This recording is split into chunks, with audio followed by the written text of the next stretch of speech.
اب میں تقریر کے لیے دعوت دوں گا ابیحہ فاطمہ کو، وہ سٹیج پر تشریف لائیں اور تقریر کریں۔ ابیحہ فاطمہ۔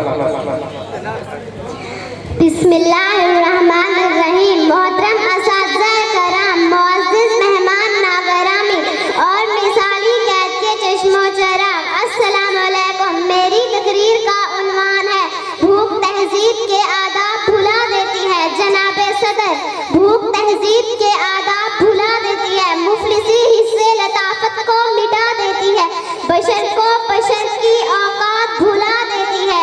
آؤ اس ماں کی زبانی بھی کوئی بات سنے، روز بچوں کو جو بھوکا ہی سلا دیتی ہے، اپنی عزت کے بھروسے تھی جو مضبوط کھڑی، آخر ایک روز وہ سر اپنا جھکا دیتی ہے، اس کے دامن پہ لگے داغ یہی کہتے ہیں بھوک تہذیب کے آداب مٹا دیتی ہے۔